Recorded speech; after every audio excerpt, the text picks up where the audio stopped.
Puji syukur kita panjatkan kehadirat Allah Subhanahu wa taala. Alhamdulillah kita semuanya bisa berkumpul pada siang hari ini dalam acara diseminasi pemahaman dan pengalaman penerapan budaya positif. Ini merupakan tugas dari kegiatan pendidikan guru penggerak yang harus saya lakukan sebagai calon guru penggerak sebagai aksi nyata dalam modul 1.4 tentang budaya positif.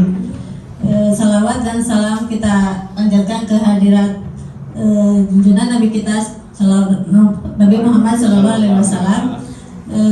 Dan saya mengucapkan terima kasih kepada teman-teman semua guru-guru hebat SMA Negeri 3 yang sudah meluangkan waktunya di sela-sela kesibukannya untuk menghadiri acara diseminasi pemahaman dan penerapan pengalaman penerapan budaya positif. Mudah-mudahan apa yang saya sampaikan ini sebetulnya bukan menggurui Bapak dan Ibu. Barangkali mungkin di sini Bapak dan Ibu ada juga yang pemahamannya dan penerapannya mungkin aplikasinya lebih dari saya dalam kenyataan di pembelajaran di lapangan. Atau mungkin juga ada yang memang masih belum paham tentang budaya positif ini seperti apa, sehingga kita di sini sama-sama belajar untuk lebih menggali lagi seperti apa sih budaya positif yang harus kita terapkan di sekolah kita ini, seperti itu.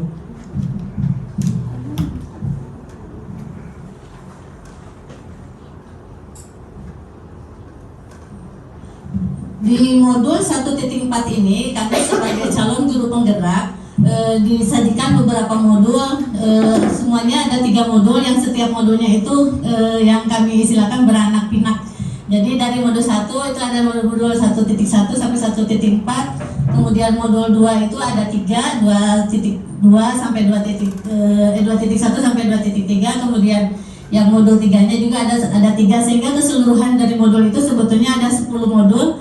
Yang setiap modulnya itu kita ada waktu dan due date ataupun limit waktu untuk penyelesaian tugas-tugasnya. Kemudian dalam menyelesaikan tugas-tugas ini kami selain secara daring juga ada yang luring seperti penyelenggaraan lokakarya. Kemudian kita juga ada kegiatan sesi dengan para instruktur ataupun dengan para fasilitator. Kebetulan saya adalah calon guru penggerak angkatan 8 dari SMA Negeri 3 Kota Sukabumi, dan pengajar praktik atau yang ada di atas saya itu adalah Ibu Kokom Komaria dari SMA Negeri 5 Kota Sukabumi, dan sebagai fasilitatornya adalah Pak Mahrani, itu berasal dari Pontianak, Kalimantan. Jadi calon guru penggerak ini tidak hanya sekota Sukabumi atau se-KCD atau se-Jawa Barat, tapi se-Indonesia. Tapi para CGP di Kota Sukabumi pun para fasilitatornya berbeda-beda dari seluruh Indonesia, ada yang dari Kalimantan, ada yang dari Jawa Barat, atau ada dan juga yang dari daerah-daerah lainnya. Kemudian di setiap akhir sesi modul kita selalu diberikan tugas melakukan aksi nyata. Aksi nyata ini adalah bagaimana kita menerapkan materi-materi pemahaman yang sudah kita peroleh selama pendidikan untuk diterapkan juga di lapangan dengan siswa ataupun dengan rekan-rekan sejawat di sekolah. Bahkan mungkin juga ada juga yang dengan pimpinan kita di sekolah.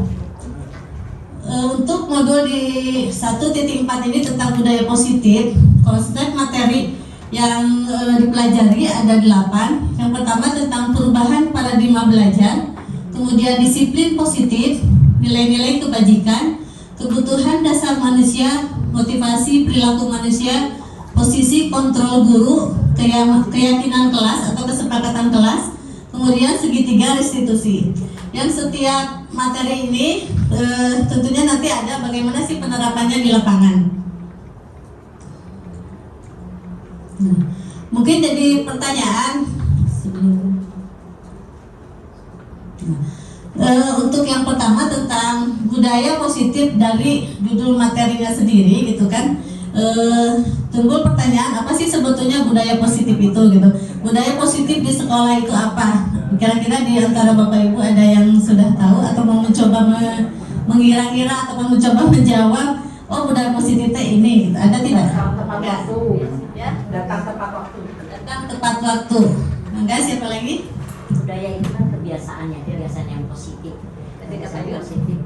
Selain datang tepat waktu, betul kata Bu Haji Elsa, kemudian ada lagi taat dan patuh sama aturan. Misalnya kebiasaan dengan seragam yang sudah ditentukan, sepatu dan sebagainya, rambut tidak gondrong, itu juga kebiasaan positif yang memang harus dilestarikan. Ada lagi dari bapak-bapak? Budaya positif itu apa? Budaya positif yang saya pahami itu kadang-kadang kita melakukan sesuatu yang bisa jadi buat orang lain itu positif, buat kita lain, buat yang lain tidak. Nah, hanya mungkin saya ambil dari tengah saja, positif dimaksud yang bisa oleh semua orang menganggap oh itu memang positif. Jadi tidak ada tendensi di sini bahwa itulah positif dan negatif. Jadi ya positif semuanya mengakui bahwa itu positif. Itu pemahaman. Terima kasih Bapak dan Ibu. Tadi sudah banyak masukan dari Bapak dan Ibu tentang pengertian budaya positif itu apa. Itu beberapa hal yang dilakukan, hal positif ya yang menjadi kebiasaan di sekolah. Kita lihat. Nah, budaya positif ini, budaya sekolah itu adalah nilai-nilai keyakinan yang dibangun dalam jangka waktu lama yang tercermin pada sikap keseharian seluruh komponen sekolah. Contohnya yang 5S, mungkin ya, senyum, sapa, salam, kejujuran, gitu, hal-hal yang positif. Nah, budaya positif di sekolah adalah nilai-nilai atau keyakinan dan kebiasaan di sekolah yang berpihak pada murid agar dapat berkembang menjadi pribadi yang kritis, penuh hormat, dan bertanggung jawab. Jadi nilai-nilai ini biasanya adalah nilai-nilai sehari yang kita usung di kehidupan kita sehari-hari di sekolah. Alhamdulillah mungkin mulai dari gerbang di SMA 3 ini kan sudah terbiasa ya dengan menyambut siswanya bersalaman. Kemudian ketika bertemu dengan Bapak Ibu guru, kita sesama guru juga selalu bersalaman, menyapa, tersenyum, seperti itu. Itu adalah kebudayaan positif yang harus terus dilestarikan, dilakukan sehingga itu menjadi karakter siswa-siswa kita.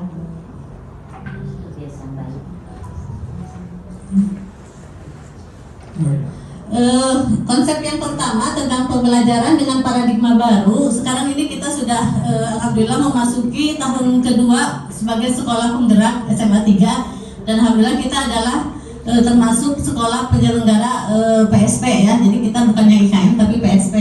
Dan paradigma baru pembelajaran di kurikulum Merdeka ini adalah paradigma tentang pembelajaran dengan mengedepankan prinsip pembelajaran berdiferensiasi sehingga para murid belajar sesuai dengan kebutuhannya. Nah, kita berharap memberikan pembelajaran kepada siswa itu tidak hanya mengejar target kurikulum. Sekarang sudah tidak seperti itu, tapi pembelajaran yang kita berikan kepada siswa itu berbasis atau berdasarkan kebutuhan siswa. Sehingga apa yang dibutuhkan siswa yaitulah yang kita berikan kepada siswa. Kemudian tujuan dari diselenggarakannya IKM ini adalah untuk mewujudkan profil pelajar Pancasila. Profil pelajar Pancasila ini ada 6 dimensi. Barangkali ada yang sudah tahu. Bu Elsa, maka coba.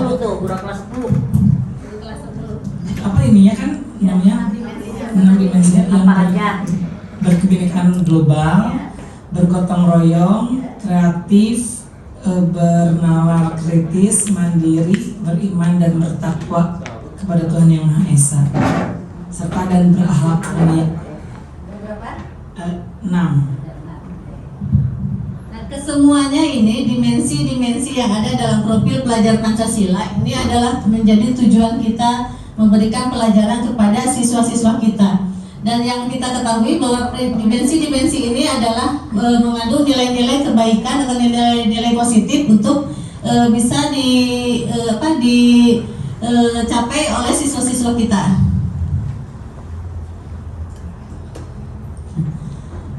Berbicara tentang budaya positif, ada teori tentang teori kontrol dan ada juga miskonsepsi tentang teori kontrol. Ada 4 miskonsepsi tentang teori kontrol atau hal-hal yang selama ini dianggap kita baik, ternyata memang ada hal-hal yang ada kesalahan-kesalahan atau miskonsepsi yang ternyata bisa kita analisis. Yang pertama yaitu ilusi guru mengontrol murid. Kemudian yang kedua, ilusi bahwa kritik dan membuat rasa bersalah mampu menguatkan karakter. Kemudian yang ketiga, ilusi bahwa semua penguatan positif, efektif dan bermanfaat. Dan yang ketiga adalah ilusi bahwa orang dewasa berhak memaksa. Pada tahap yang pertama, yang nomor 1, ilusi guru mengontrol murid. Terkadang kita merasa bahwa siswa itu ada dalam pengontrolan kita, sehingga kita merasa siswa itu harus nurut ke kita gitu ya. Siswa itu seolah tidak punya hak untuk berbeda atau misalkan untuk mengungkapkan sesuatu, sehingga merasa bahwa gurulah yang paling tahu, yang serba tahu di kelas terutama ya, sehingga kita seolah-olah merasa bahwa siswa itu ada dalam pengontrolan kita. Padahal dalam menurut teori kontrol bahwa seseorang itu yang bisa mengontrol dirinya adalah dirinya sendiri, seperti itu. Kemudian yang kedua, ilusi bahwa kritik dan membuat rasa bersalah mampu menguatkan karakter. Nah, kita selama ini kan selalu ketika anak kita melakukan suatu kesalahan gitu kan, selalu ada judgement atau mengecap lah istilahnya ya. Kamu mah malas, telat wae, misalkan seperti itu.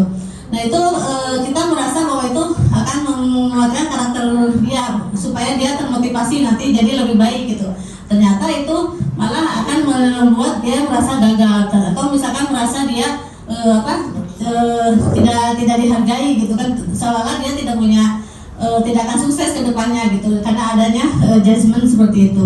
Kemudian yang ketiga, semua penguatan positif, efektif dan bermanfaat. Nah, selama ini mungkin kita selalu bahwa ketika siswa ingin merubah siswa gitu kan dari hal yang baik menjadi yang tidak baik menjadi baik. Coba kalau misalkan diberikan penguatan positif, dikasih reward, dikasih kuis yang bisa dikasih gitu ya, dikasih poin tambahan misalkan seperti itu. Nah, seperti itu.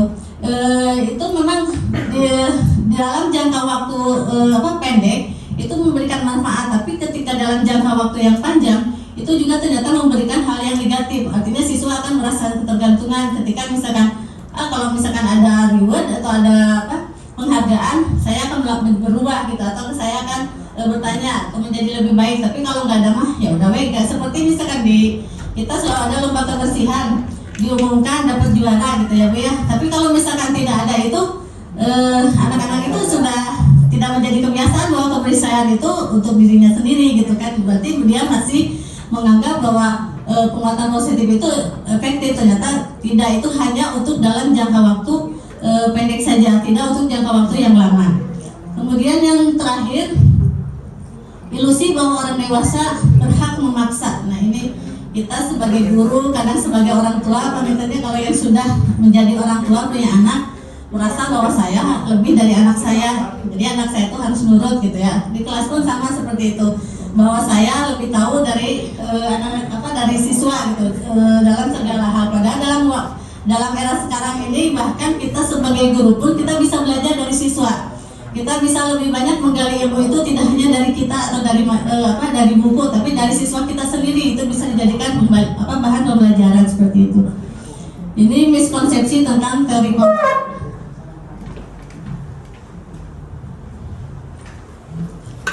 Yang berikutnya tentang mengubah paradigma stimulus respon ke pendekatan teori kontrol. Yang seperti tadi adanya hukuman, punishment, kemudian adanya penghargaan, reward ataupun punishment tadi, itu termasuk paradigma stimulus respon. Artinya ketika siswa melakukan suatu perubahan gitu kan ke arah yang lebih baik, itu biasanya karena ada stimulus dari luar, misalkan dari kita karena ada penghargaan tadi, atau karena ada hukuman sehingga siswa takut dia menjadi nurut ke kita untuk berubah gitu kan. Nah, sekarang itu paradigma itu sudah bergeser ke pendekatan teori kontrol. Di sini ada perbedaannya antara teori stimulus respon dengan teori kontrol. Dalam teori stimulus respon, realitas atau kebutuhan kita itu dianggap sama. Sedangkan dalam teori kontrol, kebutuhan kita itu berbeda. Kemudian dalam stimulus respon, semua orang melihat hal yang sama. Kalau dalam teori kontrol, setiap orang memiliki gambaran yang berbeda terhadap sesuatu pun. Setiap orang pasti memiliki persepsi yang berbeda. Kemudian dalam stimulus respon, kita mencoba mengubah orang agar berpandangan sama dengan kita. Sedangkan dalam teori kontrol, kita berusaha memahami pandangan orang lain tentang dunia. Jadi adanya perbedaan itu menjadi wajar kalau dalam teori kontrol. Kemudian dalam stimulus respon, perilaku buruk dilihat sebagai suatu kesalahan. Kalau dalam teori kontrol, semua perilaku memiliki tujuannya. Makanya ketika misalkan ada siswa kita yang terlambat ya datang, pasti yang kita cap itu dia terlambat, nggak mau tahu pokoknya dia datang terlambat. Padahal kalau dilihat dari bahwa semua perilaku memiliki tujuan. Setiap orang terlambat itu pasti berbeda-beda. Makanya kita akan selalu bertanya, kenapa nggak terlambat gitu kan? Karena setiap orang yang terlambat itu pasti dia memiliki tujuan yang berbeda-beda. Kemudian dalam stimulus respon, orang lain bisa mengontrol saya. Seperti mungkin yang selama ini kita lakukan terhadap murid kita. Tapi dalam teori kontrol, hanya Anda yang bisa mengontrol, diri Anda. Jadi hanya kita sendiri yang bisa mengontrol diri kita. Kemudian dalam stimulus respon, saya bisa mengontrol orang lain. Dalam teori kontrol, Anda tidak bisa mengontrol orang lain. Kemudian pemaksaan adalah pada saat bujukan gagal. Jadi ketika anak dibujuk sama kita untuk berubah gagal, akhirnya dipaksa gitu kan.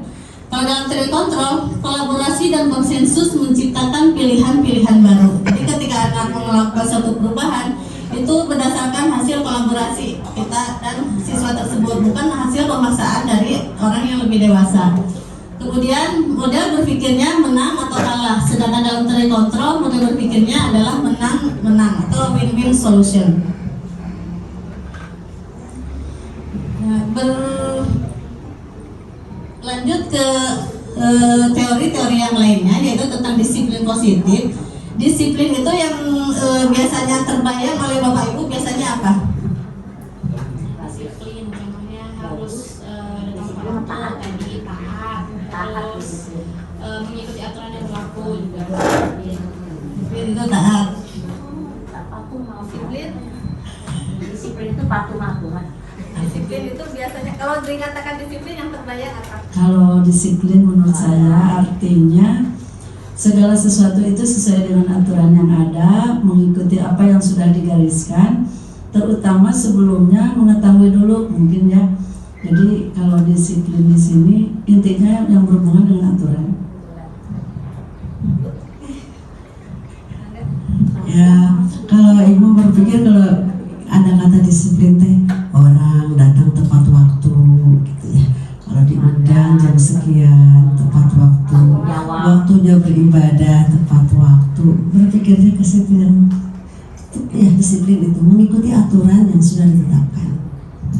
Kalau disiplin biasanya karena terpaksa tidak, Bu? Bisa tadi. Ya, tergantung orangnya. Tapi ketika orang itu sudah paham ya akan tanggung jawab dia, maka disiplin tidak akan menjadi beban lagi, pemaksaan lagi. Ya, disiplin di sini biasanya kita ketika yang terbersih oleh kita ketika dikatakan disiplin adalah patuhan terhadap aturan ya, terhadap aturan. Di sini disiplin adalah belajar. Ternyata disiplin itu adalah belajar. Disiplin mengacu pada disiplin diri yang memiliki tanggung jawab seperti tadi yang Ibu Yun katakan ya, terhadap apa yang dilakukannya berdasarkan nilai-nilai yang diyakini.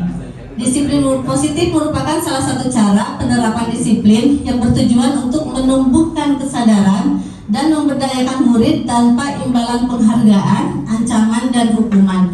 Nah, disinilah apa yang menjadi titik poin penerapan budaya positif ini dalam kaitannya dengan disiplin positif. Kita ini berharap siswa-siswa kita ini berdisiplin, melakukan kedisiplinan atau patuh terhadap aturan yang ada di sekolah ataupun di lingkungannya, itu tidak berdasarkan adanya tadi ancaman, hukuman ataupun reward, tapi seperti yang dikatakan oleh Bu Haja Yuyun, yaitu berdasarkan rasa tanggung jawab dalam dirinya. Kalau misalkan dia sudah melakukan atau taat terhadap sesuatu berdasarkan kepatuhan, kebutuhan dirinya dan merasa tanggung jawab, tidak ada orang yang mengontrol dia pasti akan melakukan hal yang positif gitu. Kemudian kita sebagai pendidik tujuannya adalah menciptakan murid yang memiliki disiplin diri sehingga siswa kita berperilaku mengacu pada nilai-nilai kebajikan universal dan memiliki motivasi intrinsik dalam perubahan ke arah yang lebih baik. Nah, di sini ada kata-kata nilai-nilai kebajikan. Nah, kita berharap siswa kita disiplin itu terhadap hal-hal yang positif atau ada nilai-nilai kebajikan universalnya. Nah, pasti terpikir pada kita atau menjadi pertanyaan, apa sih nilai-nilai kebajikan universal itu? Nilai-nilai kebajikan kebajikan itu adalah ya seperti tadi contohnya ya yang ada dalam profil pelajar Pancasila. Salah satu contohnya. Nah, nilai kebajikan itu adalah nilai yang disepakati bersama yang terlepas dari suku, bangsa, agama, bahasa maupun latar belakang yang lainnya. Jadi seperti tadi yang dikatakan oleh Pak Arko bahwa sesuatu yang positif itu, sesuatu yang baik itu oleh siapapun, oleh agama manapun dipandang sama. Tidak ada misalkan oleh orang suku Sunda baik, tapi oleh orang suku yang lain tidak gitu. Nah, itu nilai-nilai kebajikan yang harus kita terapkan pada murid kita itu adalah nilai-nilai yang disepakati secara bersama tanpa melihat latar belakang ataupun suku, agama dan apapun. Contohnya seperti dalam tadi profil pelajar Pancasila yang 6 dimensi. Kemudian ada juga di IBO primary years. Di situ ada seperti toleransi, rasa hormat, integritas, mandiri, menghargai, antusias, empati, keingintahuan, kreativitas, kerjasama, percaya diri, dan komitmen. Sedangkan dalam keterampilan hidup, mungkin ini ada di kurikulum sebelumnya tentang kegiatan di sekolah itu adanya life skill ya, keterampilan hidup yang harus dilakukan kepada siswa. Di situ juga mengandung unsur-unsur nilai kebajikan seperti dapat dipercaya, lurus hati, aktif, tidak merendahkan orang lain, dan memberikan yang terbaik dari diri kita. Nah, ini adalah contoh-contoh nilai-nilai kebajikan yang harus kita terapkan pada murid-murid kita sehingga menjadi karakter bagi siswa-siswa kita. Materi berikutnya yang kita pelajari di modul tentang budaya positif, dan itu juga ada kaitannya dengan nilai-nilai positif, yaitu kebutuhan dasar manusia. Ternyata apa yang dilakukan oleh seseorang itu adalah dalam upaya untuk memenuhi kebutuhan dasar manusia atau kebutuhan dasarnya. Nah, kebutuhan dasar itu adalah segala sesuatu yang kita lakukan untuk mendapatkan apa yang kita inginkan. Seluruh tindakan yang kita lakukan memiliki tujuan tertentu, dan semua yang dilakukan adalah dalam rangka untuk memenuhi kebutuhan dasar tadi. Nah, kira-kira apa saja sih kebutuhan dasar manusia atau yang menjadi kebutuhan dasar manusia? Di sini ada 5 kebutuhan dasar manusia yang sebetulnya semuanya harus terpenuhi. Jika tidak terpenuhi, biasanya ada sesuatu yang akan terjadi ya. Artinya ketika misalkan siswa kita melakukan kesalahan atau melakukan pelanggaran, itu biasanya ada kebutuhan dasarnya yang tidak terpenuhi.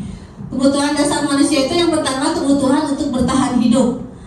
Kemudian cinta dan kasih sayang. Ketiganya kebebasan. Yang keempatnya kesenangan. Dan yang kelimanya adalah kekuasaan. Nah, contoh-contohnya bisa dilihat. Untuk kebutuhan dasar manusia yang bertahan hidup, misalkan biasanya kalau di dalam ekonomi sering disebut kebutuhan pokok ya, seperti makanan, pakaian, tempat tinggal, keamanan, dan kesehatan, yang semuanya ini bertujuan untuk mempertahankan hidup. Kemudian yang kedua, cinta dan kasih sayang, yaitu rasa diterima, dipedulikan, berbagi, kerjasama, dan menjadi bagian dari kelompok. Kemudian yang ketiga, kebutuhan kebebasan, contohnya mandiri, memiliki pilihan, kemudian mencoba hal baru dan mengendalikan arah dirinya. Kemudian yang keempat adalah kebutuhan akan kesenangan, misalnya bermain, humor, antusiasme, dan tertawa. Dan yang terakhir adalah kekuasaan, contohnya harga diri, keinginan untuk dianggap, memimpin, berprestasi, diakui, dan didengar. Nah, ini perlu diimplementasi dalam kehidupan pembelajaran untuk tentang kebutuhan dasar manusia ini. Ketika tadi saya katakan bahwa kebutuhan dasar ini adalah sebagai upaya seseorang atau manusia untuk ketika dia berperilaku itu untuk memenuhi kebutuhannya. Ketika ada salah satu kebutuhan yang tidak terpenuhi, pasti dia akan mencoba mencarinya untuk terpenuhi. Tanpa sadar mungkin kita sebelum tahu teori ini mungkin ya, termasuk saya juga mungkin ketika misalkan siswa kita di kelas heureuy wae gitu ya, ketika belajar heureuy gitu pun nanti anak saya gitu tidak bisa fokus gitu kan. Nah, kalau menurut teori ini berarti ada kebutuhan dasar dia yang tidak terpenuhi.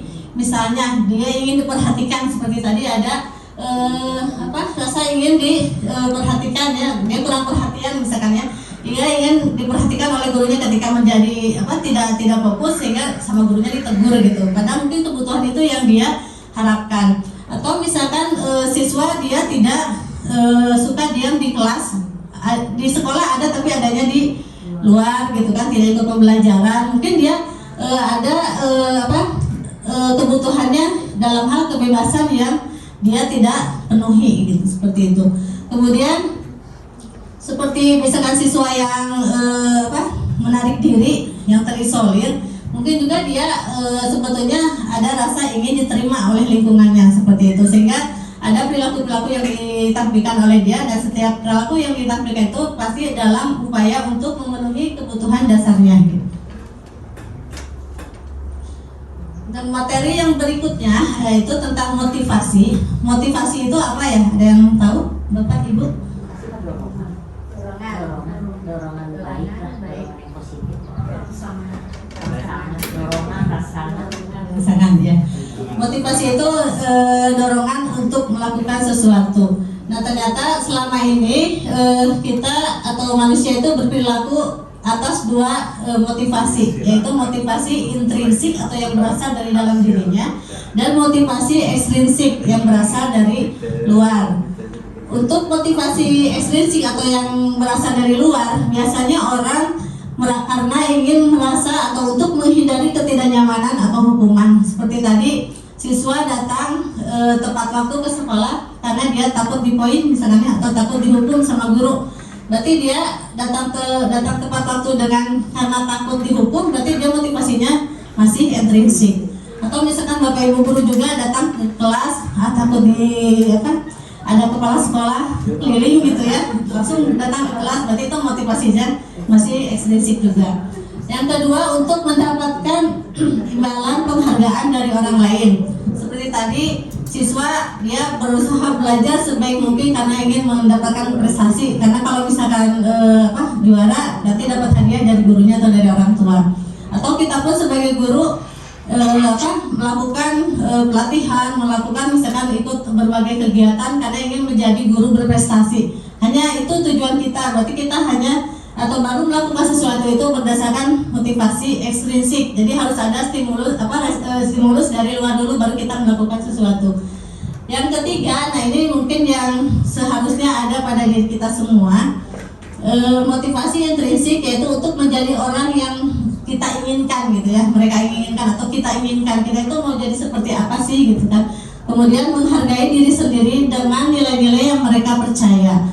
Nah, kita kalau misalkan seseorang sudah memiliki motivasi intrinsik seperti tadi tuh, mau ada atasan, mau ada penghargaan, mau ada hukuman atau tidak, ketika sesuatu hal positif pasti dia akan lakukan, dan ketika sesuatu hal yang negatif pasti dia akan tinggalkan tanpa melihat ada dari stimulus dari luar gitu, tapi itu berasal dari keyakinan dia bahwa itu memang harus ditinggalkan atau harus dilakukan.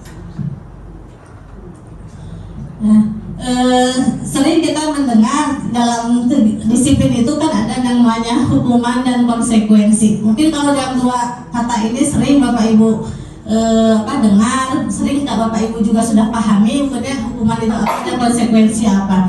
Ada satu kata yang ini akan menjadi ilmu baru mungkin ya bagi Bapak Ibu tentang restitusi. Nah, restitusi itu apa? Nah, di sini saya bandingkan dulu apa sih perbedaannya antara hukuman, konsekuensi, dan restitusi. Yang pertama tadi, hukuman bersifat tidak terencana atau tiba-tiba. Misalkan ada anak, Bapak Ibu sedang mengajar, ujuk-ujuk datang terlambat, udah kamu di luar aja tunggu. Mungkin pada hari itu seperti itu ya. Di pembelajaran yang lain atau bahkan di kelas lain ada yang seperti itu. Ya sudah, kamu boleh masuk, tapi kerjakan soal halaman berapa misalkan dihukum gitu ya. Nah, hukuman ini biasanya kita tidak pernah merencanakan, tidak ada dalam RPP memberikan hukuman apa gitu ya. Nah, di sini hukuman itu tidak terencana dan tiba-tiba. Kemudian murid tidak tahu apa yang akan terjadi dan tidak dilibatkan. Jadi murid juga tidak tahu kalau saya terlambat akan seperti apa kan gitu. Itu namanya hukuman. Hukuman bersifat satu arah dan pihak guru yang memberikan. Jadi kita tidak pernah bergaining tentang hukuman dengan siswa gitu. Pasti diberikan oleh yang memberi ini ya, kalau dalam hal di kelas berarti guru. Kemudian hukuman ini tanpa melalui kesepakatan seperti tadi pengarahan dari pihak guru dan sebelum dan sesudahnya, itu adalah hukuman. Kemudian yang kedua, konsekuensi. Nah, apa bedanya dengan konsekuensi? Kita juga sering ya melihat berarti konsekuensinya A, berarti konsekuensinya B. Nah, ternyata kalau konsekuensi ini sudah direncanakan, sudah disepakati. Seperti tadi ada misalkan guru yang menekankan di kelas, kalau pelajaran ibu, ketika misalkan kalian tidak mengerjakan tugas, kalian kerjakannya di luar. Itu dikomunikasikan dulu, diinformasikan kepada anak di awal pembelajaran. Atau ketika kalian terlambat, boleh masuk konsekuensi berapa menit. Nah, itu konsekuensi, artinya sanksinya itu sudah dikomunikasikan terlebih dahulu kepada siswa dan siswa sudah tahu gitu, seperti itu. Kemudian umumnya bentuk konsekuensi dibuat oleh pihak guru dan murid sudah mengetahui sebelum konsekuensi yang akan diterima bila ada pelanggaran. Jadi perbedaannya dengan hukuman ini sudah diberitahukan terlebih dahulu kepada siswa. Kemudian murid tetap dibuat tidak nyaman untuk jangka waktu pendek. Jadi tetap murid itu nggak nyaman walaupun dia sudah dikasih tahu bahwa nanti konsekuensinya ketika kalian melanggar ini A atau B atau C gitu kan. Sekalipun dia sudah diberitahu, tapi tetap anak itu merasa tidak nyaman. Nah, bedanya apa dengan restitusi? Restitusi ini merupakan proses kolaboratif yang mengajarkan murid untuk mencari solusi untuk masalah mereka. Kemudian membantu mereka berpikir tentang orang seperti apa yang mereka inginkan dan bagaimana mereka harus memperlakukan orang lain. Jadi dalam restitusi ini, ketika misalkan anak melakukan suatu kesalahan, kita ajak siswa itu untuk berdialog. Kira-kira untuk mencari solusinya harus seperti apa, itu bukan dari kita, tapi dari siswa itu sendiri. Kemudian nanti tujuannya yaitu membantu murid untuk berpikir tentang orang seperti apa yang dia inginkan. Nanti harapannya dia mau seperti apa gitu kan. Itu murid yang menentukan. Nah, untuk materi yang berikutnya yaitu tentang 5 posisi kontrol guru. Terus terang saja selama kami CGP belajar tentang budaya positif ini, banyak sekali bahan-bahan refleksi buat kita gitu ya. Selama kurun waktu sekian tahun kita sebagai guru sudah seperti apa sih kita melakukan pembelajaran ini terhadap murid-murid kita. Kemudian sudah ketika melihat teori ada 5 posisi kontrol guru, ada di posisi mana sih kita seringnya gitu kan, dan yang mana sih sebetulnya yang paling bagus gitu kan. Apakah semuanya itu bisa dilakukan dalam waktu bersamaan atau seperti apa, kita bahas satu-satu. Yang pertama, posisi kontrolnya adalah sebagai penghukum. Guru itu sebagai penghukum. Yang kedua, sebagai pembuat merasa bersalah. Yang ketiga, sebagai teman. Yang keempat, sebagai pemantau. Dan yang terakhir, sebagai manajer. Sebelum saya jelaskan satu-satu, kira-kira kalau melihat dari judulnya saja dulu, dari luarnya dulu gitu ya, tentang 5 posisi kontrol ini, mana sih yang sering Bapak Ibu lakukan, atau saya masih genap seringnya sebagai yang mana gitu, seperti itu. Silakan Bu Jul, Pak.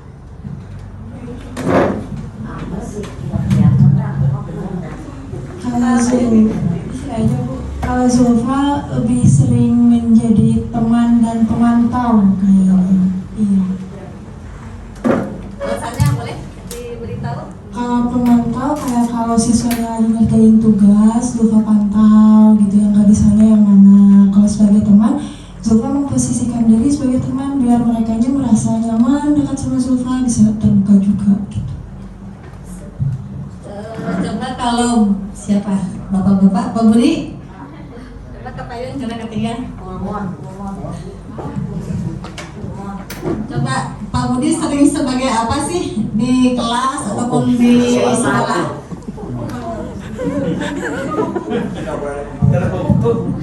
Ya, Assalamualaikum warahmatullahi wabarakatuh. Memposisikan diri saya juga sebagai teman, sahabat, orang tua, gitu. Dan jadi anak-anak itu nggak usah sungkan-sungkan dengan pendekatan kita. Mudah-mudahan dengan cara ini anak-anak bisa. Yang penting suka dulu anak pada materi kita yang akan apakah yang disampaikan, tanpa memikirkan siapa yang memberi materi itu. Ya, terima kasih. Waalaikumsalam. Siapa lagi? Ibu Sri, coba sebagai siapa kira-kira Muslim biasanya? Penghubung. Kayaknya semua deh Bu pernah. Ya salah satu nih. Iya, nggak apa ya Bu? Oh, karena sudah senior kali ya, jadi udah semua. Ya, untuk penghukum ketika anak ada salah ya pasti ada lah hukuman Bu ya. Karena sebagai konsekuensi gitu kan pasti ada, tapi hukumannya sesuai, tidak terlalu berat gitu. Kasihan tidak memberatkan anak, yang penting mereka cukup jeda untuk tidak mengulangi lagi. Kemudian membuat merasa bersalah pernah juga sih. Oh iya ya, kenapa ya saya tuh begitu tadi teh gitu. Jadi tetap saya ada perasaan seperti itu. Teman pastilah, karena sebagai wali kelas kan harus dekat dengan anak didiknya ya. Bagaimana mereka biar nyaman. Terus kita pendekatan ngobrol gitu kan. Terus pemantau itu juga ketika di dalam kelas. Kemudian ada aktivitas lain, saya selalu memantau sampai kegiatan itu berakhir dan mereka merasa berhasil, gitu ya Bu ya. Kemudian manajer juga, saya selalu ikut terlibat di dalamnya ketika ada kegiatan, misalnya ini tahun ajaran baru nih, bagaimana menata kelas yang baik, bagaimana kita untuk mengumpulkan dana nih, pasti kan tahun ajaran baru pasti butuh dana tuh untuk menata kelas, apalagi ada lomba kebersihan ya Bu ya. Saya selalu terlibat di dalamnya. Pokoknya kelasnya harus begini begitu. Terima kasih. Semuanya pernah diperankan atau dilakukan ya. Coba satu lagi siapa? Ada yang ini? Bu Riri, enggak?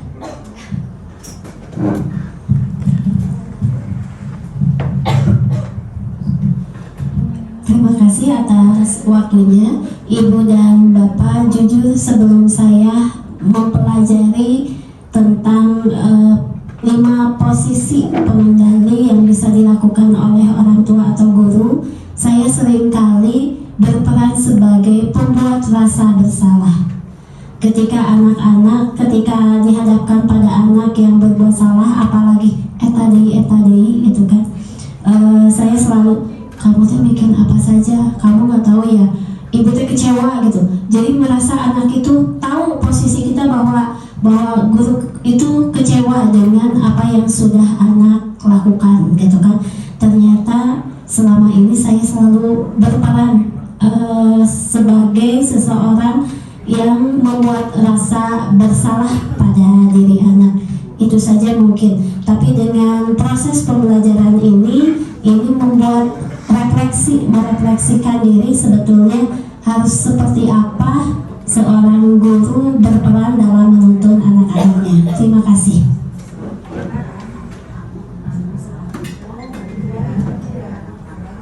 Sengaja saya tidak menjelaskan dulu itu teh apa ya, penghukum teh, terus satu-satu.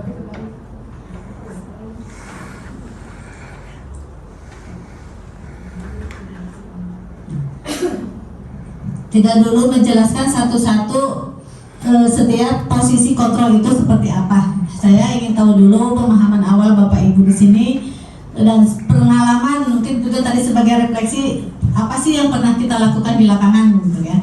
Kita lihat satu-satu sebagai penghukum itu seperti apa sih. Nah ini, seorang penghukum itu bisa menggunakan hukuman fisik maupun verbal.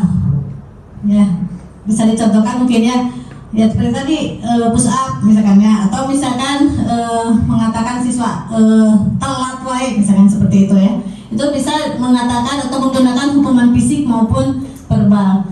Kemudian orang-orang yang menjalankan posisi penghukum senantiasa mengatakan bahwa sekolah memerlukan sistem atau alat yang dapat lebih menekan murid-murid lebih dalam lagi. Kemudian hasilnya kemungkinan murid marah dan menendam atau bersifat agresif.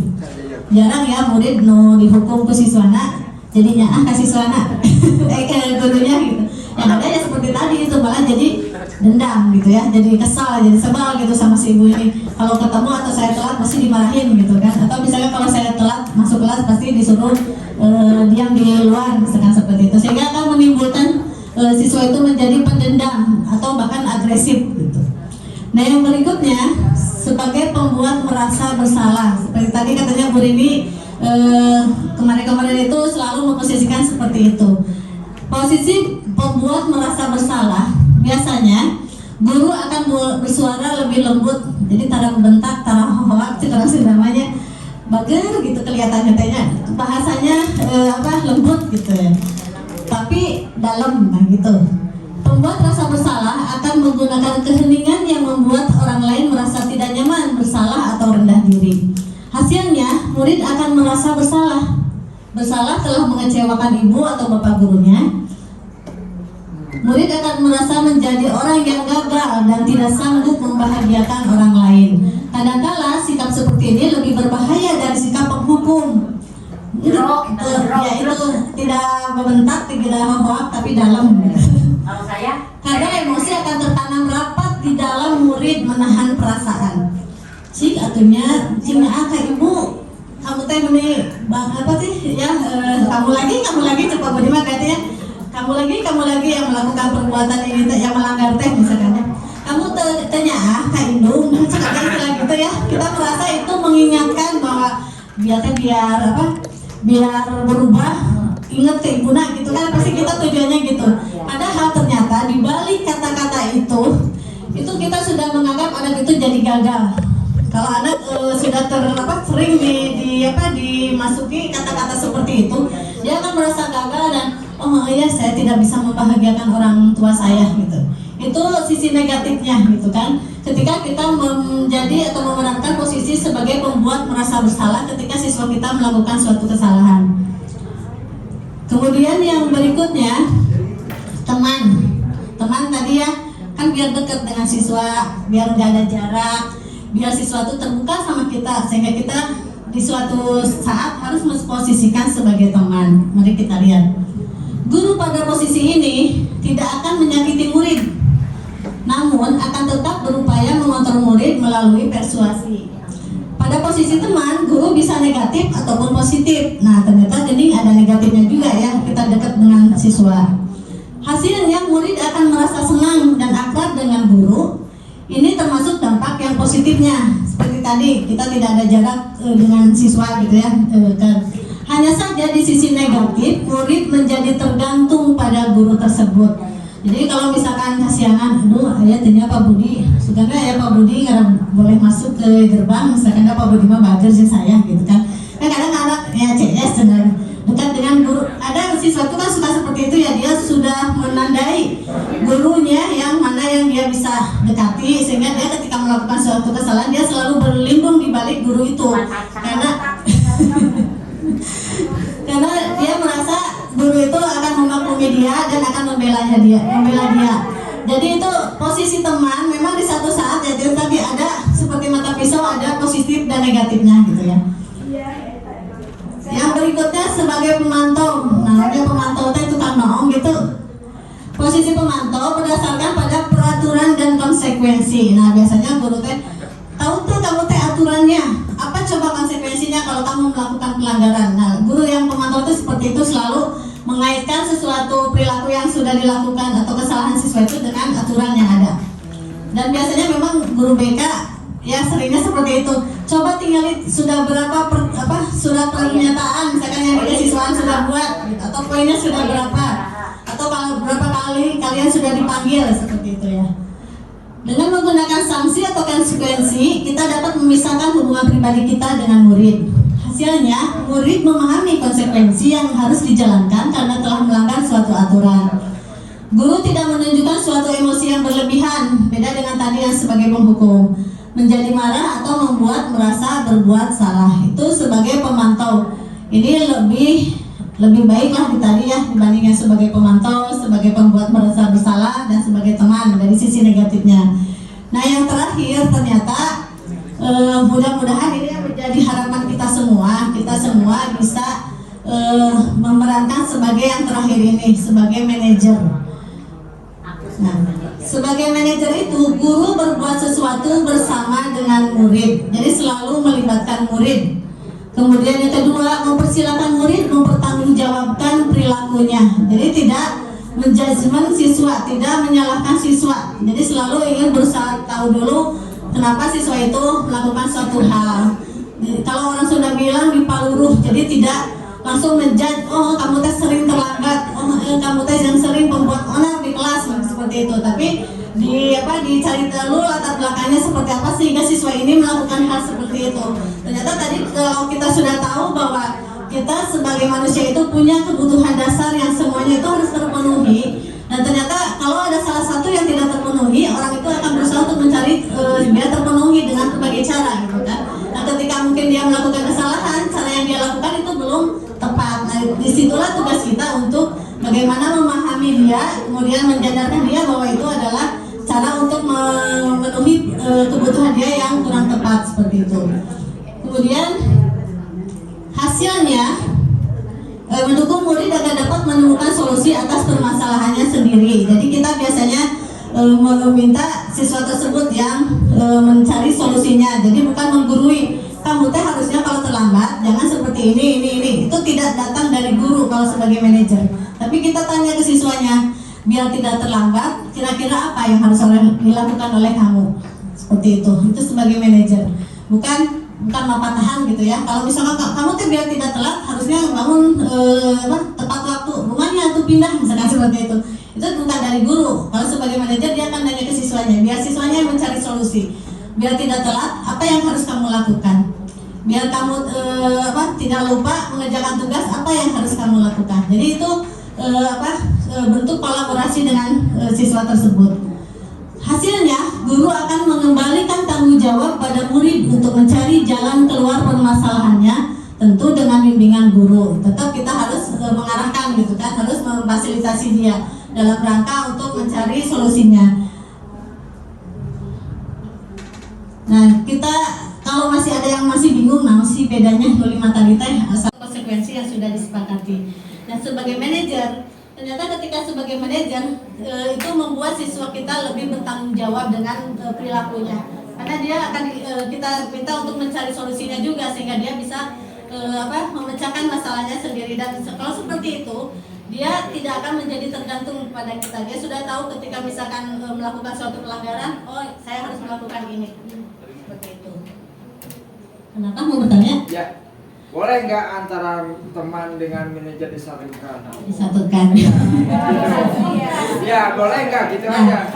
Sebetulnya, ya betul. Dulu juga itu jadi pertanyaan ya. Awalnya dari yang tadi kita kan tadi ada di yang Ibu Rini sambungkan gitu. Boleh digabungkan. Ya, kan? Boleh nggak? Tadi ya, kalau kita lihat satu-satu, itu kan semuanya itu ada dampaknya terhadap siswa kita, gitu kan ya. Nah, ketika misalkan kalau kita sebagai orang dewasa mungkin bisa memposisikan ketika sebagai teman, kalau manajer sudah pasti itu yang paling ideal ya Pak. Ya. Kalau misalkan sebagai teman, tadi kan ada positif dan negatifnya. Kalau kita sebagai orang dewasa, kita sudah pasti tahu bahwa positifnya saya ingin dekat gitu. Tapi takutnya nanti ada sisi negatif yang diperoleh oleh siswanya tadi, itu ketergantungan gitu kan ya. Nah, menjadi manajer di sini, kalau misalkan kita ingin teman itu karena kita ingin menjaga ingin dekat kan dengan siswa ya. Sebetulnya menjadi sebagai manajer itu jauh lebih akan menjalin kedekatan dengan siswa, karena kita bisa menggali siswa itu lebih terbuka ya. Jadi bukan hanya dekat saja gitu. Kalau dekat tadinya seperti tadi dimanfaatkan ya. Kalau hanya sebatas dekat saja itu jadi hanya permukaannya saja. Tapi kalau sebagai manajer, kedekatan kita itu dalam hal kolaborasi. Artinya di siswa juga sudah bisa menempatkan diri. Kita juga sebagai orang dewasa sudah bisa menempatkan diri. Kalau manajer kan tidak akan dengan cara menghukum dengan cara yang kasar gitu kan dalam pendekatannya. Artinya kalau sudah menjadi seorang manajer, sebetulnya itu sudah menjalin kedekatan juga gitu dalam konteks yang berbeda. Seperti tadi kan, kalau misalkan pun seperti tadi sebagai teman gitu kan, tanpa kita memberikan kesempatan kepada siswa untuk mencari solusinya sendiri gitu, sehingga tadinya yang hal negatifnya yang muncul yaitu ketergantungan terhadap guru tersebut, seperti itu. Masuk ke sesi pertanyaan ini sambil jalan, nggak apa-apa. Dalam hal ini saya mungkin masih bingung ya dengan yang 5 tadi atau 6 ya, tadi 5. Nah, di sini yang saya simpulkan, ketika kita melakukan penghukuman, siswa akan marah misalnya. Kemudian ketika kita jadi teman, kalau kebablasan bisa saja anak, kata orang Sunda nyalutak gitu ya. Nah, jadi termasuk di sini juga ada yang lebih bagus, yaitu sebagai manajer, di mana manajer itu akan mengelola sesuai dengan keadaannya. Nah, menurut pendapat saya kemungkinan itu tergantung kondisi. Karena kadang kalau berbicara tadi lo lagi kasarnya, kamu lagi sudah dengan pendekatan sudah, dengan teman sudah, sampai kita melakukan pemacarannya supaya anaknya tahu dia bersalah, sampai kita melakukan apa yang disebut merasa pembuat salah. Nah, kata Bu Haslina mungkin anaknya belum ada hidayah. Nah, menunggu hidayahnya lama juga misalnya. Akhirnya kita ujung-ujungnya juga memberikan hukuman. Padahal kalau dilihat hukuman itu akan berakibat anak menjadi marah. Nah, mungkin menurut saya dari kelima tadi kadang-kadang kita melakukan semua peran itu. Artinya lihat kondisi anak, karena kalau kita harus selalu dengan manajer, anak itu ngerti dengan konsekuensi. Bahkan dia nggak pernah tahu saya mengatakan salah, ngambek apa budaya misalnya. Akhirnya saya menerapkan ketika anak yang ini bisa kita sebagai manajer, karena ketika anak diberi pengetahuan, karena memang dia itu dewasa. Kita bisa mengelola diri kita, ketika anak bisa mengelola dirinya sendiri, tetap itu nggak akan nyambung. Jadi menurut saya, seperti apa sebaiknya, apakah yang disebut penghukum itu tidak baik dan kita tidak boleh melakukannya, sementara kondisi anak itu berbeda. Mungkin itu saja. Ya Bu, ini kan tadi resolusinya kembali lagi ke awal ya. Ya, dan sebagai pertindakan kemarin. Bentar, ini belum ke masalah restitusi yang tadi ya. Ini masih posisi kontrol, Ya, udah. Oke. Ya, tadi yang dikatakan Bu Dede sudah saya tangkap ya, dan itu juga sebetulnya yang pernah kami tanyakan kepada instruktur. Pak, jadi kita teh harus yang ideal ya, bagusnya gitu kan. Kalau misalnya boleh nggak sih kadang-kadang yang seperti tadi kasuistik ketika budak teh bisa dikukumah hade gitu kan ya. Memang ini butuh proses ya Bapak Ibu. Ketika kita misalkan idealnya sebagai manajer, kita kan mengharapkan siswa kita bertanggung jawab dengan apa yang sudah dia lakukan. Kemudian dia bisa mencari solusinya. Tapi pada kenyataannya kan di lapangan kami juga sebagai guru BK yang dibekali ilmu untuk menggali siswa itu bisa mencari solusinya sendiri. Kadang ada juga siswa yang pasif gitu, dia nggak tahu, kadang pengennya dari guru gitu yang ngasih tahu gitu kan. Atau misalkan dia belum pada saat itu belum menemukan jalan keluarnya gitu, sehingga butuh bimbingan dari kita gitu. Jadi semuanya itu butuh proses. Tadi dijelaskan masing-masing setiap hukuman itu setiap posisi kontrol tadi ada konsekuensinya terhadap, atau bukan konsekuensi, ada dampaknya terhadap siswa kita ketika kita melakukan atau berperan sebagai menempatkan kita di posisi kontrol tadi gitu kan. Dampak terhadap siswa setiap posisi itu seperti apa gitu kan. Memang ini butuh proses. Ada kalanya kita juga sebagai seorang guru butuh menjadi pemantau ketika seperti itu. Memang betul seperti yang dikatakan Bu Dede waktu itu, ada yang bertanya, Pak, apakah kita semua harus jadi manajer gitu ya, guru gitu kan. Nah, ternyata memang betul gitu, juga disesuaikan dengan kondisi siswa pada saat itu. Ketika kita misalkan ingin menerapkan sebagai manajer, tapi murid-murid kita belum paham, kudu kumaha sih gitu kan, mencari solusi teh. Nah, itu berarti tugas kita untuk membimbingnya. Nah, ketika misalkan siswa kita sudah berulang kali diingatkan, tetap seperti itu lagi, seperti itu. Ada kalanya kita juga bisa memerankan sebagai pemantau dengan seperti tadi, membuat ada alat-alat pengontrol seperti tadi yang adanya aturan atau konsekuensi seperti itu. Hanya di sini pasti kita setiap sesuatu juga ada yang ingin lebih bagusnya, idealnya, dan itu yang mungkin jadi harapan dari kurikulum ini gitu kan, dari adanya budaya positif di sekolah gitu kan. Sekarang juga kita karena baru tahun kedua, dan sebetulnya IKM itu udah tahun kedua, tapi tentang penerapan budaya positif itu baru hanya sebagian orang saja yang memahami, yang mungkin Bapak Ibu yang sudah membaca di PMM gitu ya, atau misalkan yang sudah melakukan pelatihan-pelatihan, atau yang beberapa CGP di sekolah, itu sudah paham secara teori. Tapi kita secara prakteknya untuk menerapkannya itu kan dari kita baru ada dua angkatan yang CGP gitu ya, dan melakukan diseminasi kepada Bapak Ibu guru di sini, sedangkan kita juga siswa setiap tahun berbeda. Kita belum 100% bisa menerapkan budaya positif atau disiplin positif ini di sekolah. Nah, alhamdulillah dengan bertambahnya para guru-guru yang banyak mengkaji kembali tentang disiplin positif ini seperti apa, mulai di tahun ini kita ingin mencoba kalau dalam mencapai ada tangga mah mencoba dari tahap tangga pertama dulu gitu. Apa sih yang harus kita lakukan untuk membenahi semua ini, karena kita ini kan berada dalam sekolah yang belum 100% menyelenggarakan IKM atau mengaplikasikan menerapkan budaya positif atau disiplin positif 100%. Masih ada juga pemberlakuan peraturan-peraturan seperti itu ya, yang kesemuanya membutuhkan proses ya. Nah, di sini kita juga kami guru BK, guru kesiswaan sedang mengkaji juga tentang peraturan di sekolah itu seperti apa sih yang nantinya bisa mulai diterapkan sedikit-sedikit disiplin positif terhadap siswa itu seperti apa gitu. Semuanya butuh proses, seperti halnya tadi peran-peran kita dalam posisi kontrol gitu kan. Dari mulai yang sebagai penghukum, sebagai membuat merasa bersalah dan sampai ke manajer. Itu kan idealnya, kita berharapnya idealnya itu kita semua bisa sebagai manajer gitu. Sehingga siswa itu disiplin seperti tadi berdasarkan dari keinginan dianya sendiri tanpa adanya stimulus dari luar, tapi dari kesadaran dia gitu kan. Kemudian kita juga bisa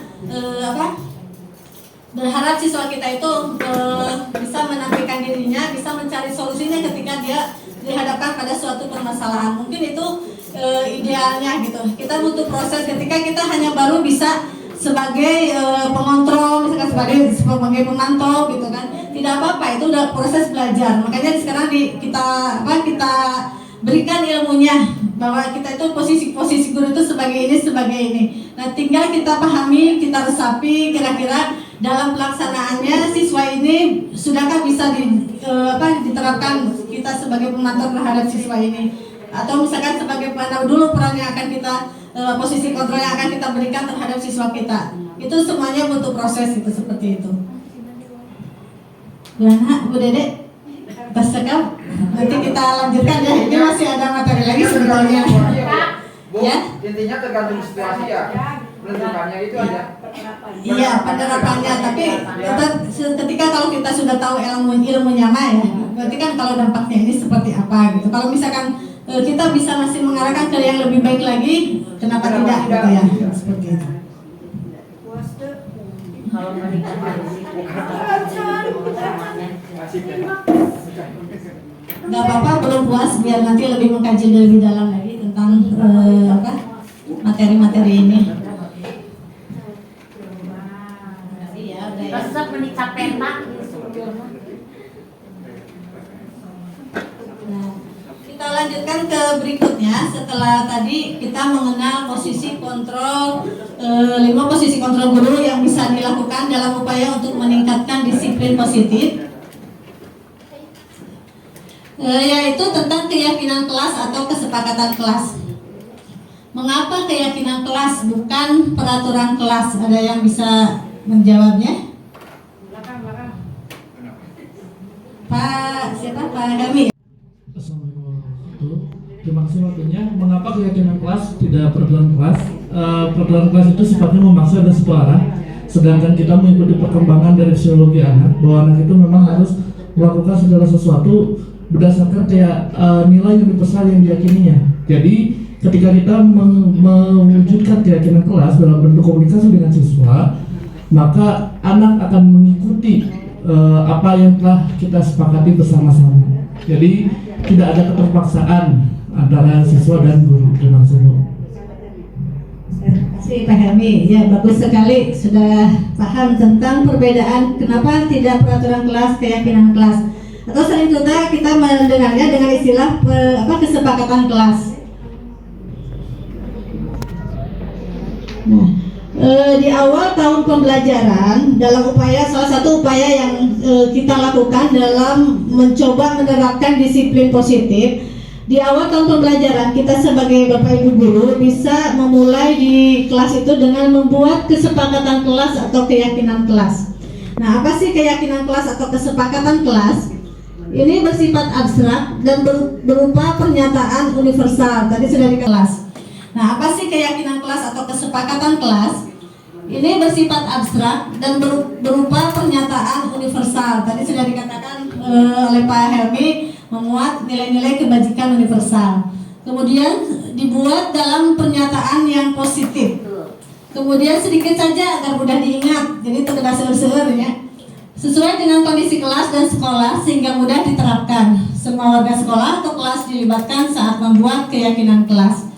Nah, nanti Bapak Ibu silakan bisa mengajak siswa-siswa di kelasnya pada saat pembelajaran untuk membuat kesepakatan kelas. Nah, implementasi atau penerapan budaya positif atau disiplin positif yang saya lakukan di kelas saya mengajak siswa-siswa untuk membuat kesepakatan kelas di kelas, dan itu dibuat atau berdasarkan masukan-masukan dari siswa. Boleh Ibu menggunakan kertas post-it, boleh langsung siswanya misalkan mengungkapkan apa sih yang menjadi keinginan mereka untuk menjadi kesepakatan di kelas. Nah, setelah membuat kesepakatan kelas, kita berusaha untuk mengkaji. Jadi jangan buat tetap simpen Nah, tanpa ada apa sih itu teh, apa dibalik itu kata-kata kesepakatan yang harus dilakukan di kelas itu.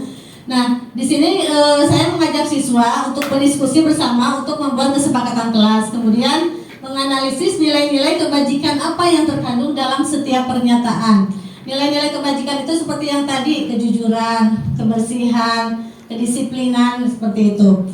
Nah, nanti misalkan saya ambil contoh sebagai gambaran, misalkan kesepakatan kelasnya adalah tadi kan di awal diketahui bahwa dan perlu dipahami bahwa kesepakatan kelas itu harus berupa pernyataan positif. Jadi jangan yang negatif. Negatif itu biasanya pernyataannya misalkan tidak, dilarang, jangan. Jadi itu hindari kata-kata itu, tapi dengan kata-kata positif.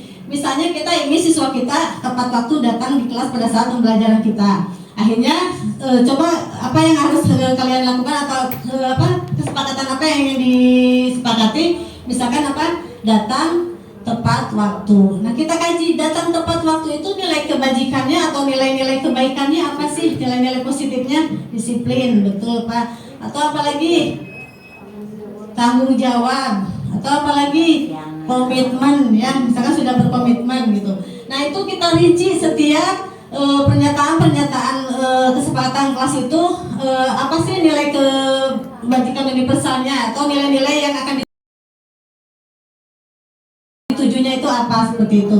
Kemudian setelah mengkaji, menganalisis kebajikan apa yang terkandung dalam setiap pernyataan, menuliskan perilaku tampak dan tidak tampak atau terdengar, terlihat dan berperilaku. Kita analisis lagi dari pernyataan nilai-nilai kebajikan tadi, misalkan tadi disiplin, kita uraikan lagi siswa untuk dibuat bisa berkelompok misalkannya. Di sini setelah dari 10 pernyataan kesepakatan kelas atau ada 5 atau ada berapapun, kita tadi masuknya kemana nilai kebajikannya. Misalkan ada 3, kedisiplinan, tanggung jawab, dan menghargai misalkan ya. Nah, nanti kita minta siswa untuk mengidentifikasi atau menganalisis perilaku-perilaku seperti apa sih disiplin itu. Kalau kita menggunakan tampak dan tidak tampak, kita suruh siswa untuk membuat menganalisis, membandingkan perilaku yang tampaknya seperti apa, tidak tampaknya seperti apa. Saya kasih gambaran, misalkan seperti tadi disiplin. Disiplin itu perilaku yang harus tampak. Orang disiplin itu seperti apa sih? Datang tepat waktu, misalkan seperti itu, atau mengerjakan tugas tepat waktu misalkan. Nah, yang tidak tampaknya apa? Biasanya tidak tampaknya itu berarti kebalikannya. Misalkan datangnya telat, atau misalkan tidak pernah mengerjakan tugas, atau mengerjakan tugas sering terlambat, misalkan seperti itu. Jadi siswa diminta untuk mengidentifikasi perilaku-perilaku atau tadi nilai-nilai kebajikan itu dalam bentuk-bentuk perilaku yang tampak dan tidak tampak. Biasanya yang tampak itu adalah nanti yang harus mereka tampakkan, perlihatkan perilakunya itu. Ketika disiplin itu harus seperti apa. Ketika misalkan orang yang menghargai itu seperti apa. Misalkan Yang orang yang menghargai itu ketika pinjam barang ke temannya minta izin atau mengembalikan lagi. Berarti yang tidak tampak itu berarti yang seperti apa? Berarti ketika meminjam tidak dikembalikan atau tidak izin dulu, tidak berizin dulu. Nah, jadi siswa paham bahwa ketika pernyataan kesepakatan kelas itu berdasarkan ada nilai yang ditujunya, kebajikan, kedisiplinan. Oh, ternyata tanggung jawab seperti tadi kata Bu Ami. Oh, ternyata menghargai orang lain misalkan seperti itu. Sehingga dia paham tidak hanya berderet aturan saja. Dan itu kita harapannya, itu kita mulai dari kelas saja yang terkecil. Kita harapannya harapan terbesar kita adalah di sekolah pun sama. Kita membuat aturan di tahun ajaran awal itu kita mengkaji aturan-aturan yang ada di sekolah kita. Apa sih nilai kebajikan yang ingin ditujunya? Jangan sampai hanya ada A, B, C tanpa kita tahu apa sih yang diharapkan ketika siswa itu sudah patuh dengan aturan itu, tapi nilai-nilai yang diharapkan ada pada diri siswa kita tidak tahu gitu. Sehingga kalau dengan mengkaji seperti ini, aturan yang disepakati itu siswa paham berasal dari mana, nilai-nilai yang harus dia usung atau terapkan di sekolah itu atau di kelas itu harus seperti apa. Ini lebih jelas lagi. Ini yang bisa dilakukan. Kemudian untuk mengapresiasi kita bisa membuat siswa gitu dalam bentuk poster atau bentuk apapun yang bisa dilihat dan bisa disosialisasikan. Ini harus disosialisasikan, bahkan idealnya ini ditandatangani oleh semua siswa yang ada di kelas itu. Artinya sudah berkomitmen akan melaksanakan keyakinan atau kesepakatan kelas yang sudah dia sepakati seperti itu. Nah, yang terakhir ini segitiga restitusi, yaitu suatu proses dialog yang dijalankan oleh guru agar dapat menghasilkan murid yang mandiri dan bertanggung jawab. Jadi selain membuat kesepakatan kelas, salah satu upaya untuk menerapkan disiplin positif adalah dengan menggunakan segitiga restitusi ketika siswa melakukan suatu pelanggaran atau ada permasalahan. Biasanya kalau misalkan menyelesaikan suatu permasalahan siswa, kita identiknya guru BK gitu kan ya. Nah, sebetulnya kalau Bapak Ibu guru sudah memahami tentang segitiga restitusi ini, Bapak Ibu sendiri sudah bisa membantu siswanya untuk menyelesaikan permasalahan. Dalam segitiga restitusi ini bukan untuk menebus kesalahan, namun untuk belajar dari kesalahan. Kemudian memperbaiki hubungan, tawaran bukan paksaan, menuntun untuk melihat ke dalam diri, mencari kebutuhan dasar yang mendasari tindakan. Restitusi adalah cara yang paling baik, fokus pada karakter dan solusi, mengembalikan murid yang berbuat salah pada kelompoknya. Nah, segitiga restitusi ini ada 3 seperti bangunannya ya. Yang pertama adalah menstabilkan identitas. Menstabilkan identitas ini berdasarkan prinsip membuat kesalahan adalah bagian dari proses pembelajaran. Nah, Bapak Ibu, ketika melihat siswa kita melakukan suatu kesalahan, kita harus menstabilkan identitas dulu. Ketika kita selalu berasumsi bahwa orang yang melanggar aturan adalah orang yang gagal. Ya. Nah, itu tugas kita adalah untuk menstabilkan identitas dia bahwa dia itu bukan orang yang gagal, tapi dia juga pasti akan sukses. Nah, biasanya kata-kata yang bisa kita ucapkan kepada siswa itu dengan kata-kata berbuat salah itu wajar. Tidak ada manusia yang sempurna. Ibu atau bapak juga pernah berbuat kesalahan. Ibu atau bapak tidak mau mencari siapa yang salah, tapi ingin mencari solusi dari permasalahan ini. Kamu berhak merasa begitu. Jadi ketika siswa salah itu, kita jangan menjudgment, ya kamu tuh emang salah gitu. Tapi kita berikan pemahaman bahwa setiap orang itu pernah punya kesalahan, pernah berbuat kesalahan, termasuk saya misalnya seperti itu. Sehingga siswa merasa dia tidak menjadi orang yang gagal seperti itu. Kemudian yang berikutnya, validasi tindakan salah, yaitu berdasarkan prinsip setiap perilaku berupaya memenuhi suatu kebutuhan tertentu. Kata-kata yang bisa diucapkan yaitu kamu pasti punya alasan mengapa melakukan hal itu. Karena melakukannya padahal kamu bisa melakukan yang lebih buruk dari ini ya. Kamu patut bangga karena telah melindungi sesuatu yang paling penting buatmu. Jadi di sini menanyakan pasti setiap tindakan yang dia lakukan itu ada alasannya seperti itu. Yang terakhir adalah menanyakan keyakinan. Nah, tadi kalau siswa sudah memahami kesepakatan kelas itu berdasarkan nilai-nilai kebajikan, itu menjadi nilai-nilai yang harus dia yakini. Nah, ketika misalkan ada dia melakukan kesalahan, menanyakan keyakinan itu berdasarkan prinsip teori kontrol bahwa pada dasarnya kita termotivasi secara intrinsik. Apa keyakinan kelas kita? Jadi ketika misalkan dia terlambat, kita sudah membuat keyakinan kelas bahwa datang tepat waktu. Nilai-nilai kebajikannya tadi disiplin. Nah, kita akan tanyakan kepada siswa apa keyakinan kelas kita. Jadi dia akan menjawab karena sudah paham bahwa karena saya terlambat, berarti nilai keyakinannya adalah disiplin. Kemudian nilai-nilai apa yang telah disepakati bersama, seperti itu. Kemudian seperti apa gambaran sebuah kelas yang ideal misalkan ya. Atau kamu ingin menjadi orang yang seperti apa? Nah, di sini kita kaitkan dengan keyakinan yang sudah kita buat. Ketika misalkan siswa tidak mengerjakan tugas, sedangkan di kelas itu ada kesepakatan kelas tugas harus dikerjakan tepat waktu, itu sudah komitmen gitu kan, nilai-nilai komitmen. Nah, ketika dia tidak melakukannya, kita akan ingatkan keyakinan kelas mana yang sudah kamu langgar. Nah itu. Nah nanti setelah dia menyadari bahwa ada keyakinan yang atau kesepakatan kelas yang sudah dia langgar, balik bertanya kita apa yang akan kamu lakukan untuk menyelesaikan masalah ini, seperti itu. Itu terakhir untuk menanyakan keyakinan. Nah di sini ada contohnya kasus yang pernah saya tangani di sekolah. Dan di situ bisa terlihat tahapan mana pada saat menstabilkan identitas, kemudian yang kedua pada saat menanyakan keyakinan tadi yang terakhir gitu. Jadi dari ketiga tahapan ini bisa Bapak Ibu lihat mana sih kata-kata yang bisa dipertanyakan menjadi pertanyaan kepada siswa pada saat membuat kesalahan.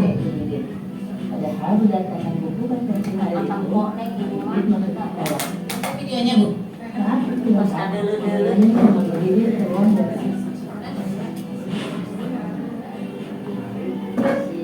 Repil sama Billy.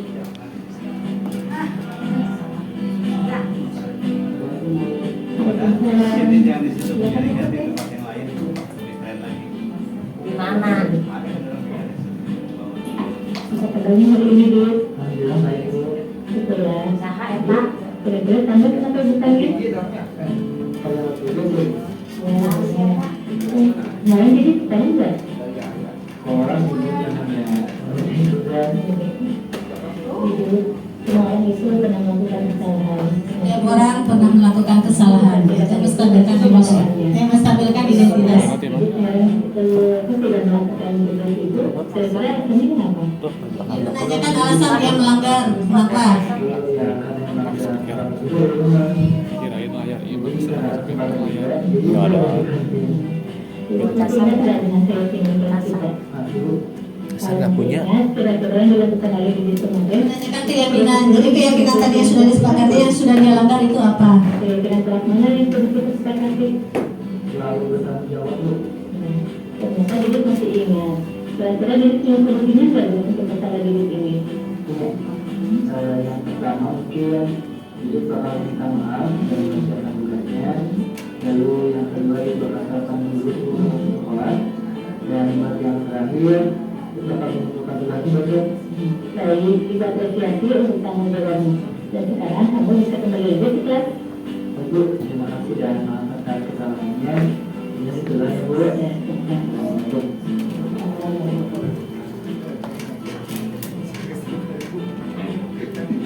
Assalamualaikum warahmatullahi wabarakatuh. Saya Didin Maulana dari kelas 12 IPA 4. Setiap lembaga memiliki peraturan yang harus ditaati oleh setiap warga sekolah. Selain dari itu, kita juga konsekuen atas apa yang telah kita lakukan. Maka dari itu menurut saya, apabila murid melakukan sebuah pelanggaran, yang harus kita lakukan adalah menerapkan segitiga restitusi, sehingga murid dapat mengambil pembelajaran dari seluruh masalah. Sekian, kesemuanya dari saya. Wassalamualaikum warahmatullahi wabarakatuh. Itu tadi sekilas saya tampilkan contoh penanganan kasus dengan menggunakan segitiga restitusi. Jadi yang pertama perlu saya kesimpulkan kembali, segitiga restitusi itu seperti segitiga. Jadi ada 3 sisi yang harus atau 3 langkah yang harus dilakukan. Yang pertama yaitu tadi menstabilkan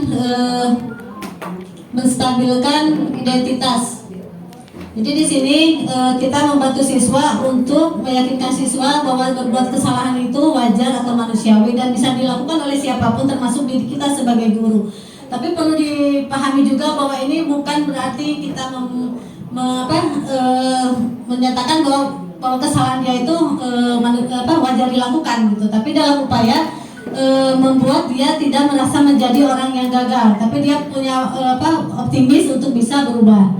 Kemudian langkah yang berikutnya yaitu tadi memvalidasi kesalahan. Validasi tindakan yang salah, yaitu ditanyakan kembali apa sih alasannya dia berlaku seperti itu. Misalnya kalau terlambat, apa sih sebetulnya alasannya dia terlambat atau tidak mengerjakan tugas? Apa sih alasan kamu tidak mengerjakan tugas? Seperti itu. Karena pasti setiap orang seperti tadi dalam upaya memenuhi kebutuhan dasarnya itu pasti alasannya berbeda-beda gitu. Dan yang terakhir yaitu menanyakan keyakinan. Pasti kalau yang belum membuat kesepakatan kelas, ini keyakinan yang mana? Bahkan ketika siswa kita belum membuat kesepakatan kelas, kamu tahu nggak keyakinan kelas kita yang sudah disepakati? Pasti Allah ya, dia nggak tahu. Makanya di awal itu pentingnya membuat kesepakatan kelas dan mengaitkan kesepakatan poin-poin kesepakatan kelas itu dengan nilai-nilai kebajikan apa yang ingin dituju. Dan jadi sebetulnya ada Pak Arko. Jadi nanti juga kita berharap itu masih di levelan di kelas, nanti di sekolah kita juga bisa mengkaji aturan-aturan yang ada di sekolah ini yang sudah kita buat. Itu kita kaji nilai kebajikannya apa sih ketika siswa datang tepat waktu. Apa sih nilai kebajikan yang ingin diraih atau ingin dicapai oleh siswa kita yaitu tadi nilai-nilai kedisiplinan. Ketika siswa kita tidak menggunakan HP atau menggunakan HP dengan bijak ketika di kelas, apa sih nilai kebajikannya yang ingin dituju, yaitu nilai-nilai komitmen seperti itu. Atau ketika tadi mendengarkan guru pada saat pembelajaran, nilai apa sih yang ingin dituju atau nilai kebajikannya, menghargai orang lain. Nah, seperti itu sehingga siswa pada saat melanggar aturan-aturan itu dia diingatkan dulu ke situ, keyakinan kelas mana yang sudah kamu langgar. Nah, terakhirnya kita menanyakan kembali apa yang akan kamu lakukan untuk menyelesaikan masalah itu. Mungkin kalau secara idealnya mas seperti itu, seperti tadi di video siswanya nereleng gitu ya, ya harus ini pak, gini. Memang dalam kenyataannya tidak semudah itu. Pasti ada siswa yang tadi nggak tahu dia harus melakukan apa, sehingga butuh bimbingan kita untuk mengarahkannya, gitu kan. Atau misalkan seperti tadi ada siswa yang memang dia sudah bisa mencari jalan keluarnya sendiri, dan itu yang kita harapkan sehingga nanti kedepannya dia melakukan, ketika akan melakukan sesuatu kembali ke awal, dia akan belajar dari kesalahannya. Nah seperti itu. Dan sebagai penutup,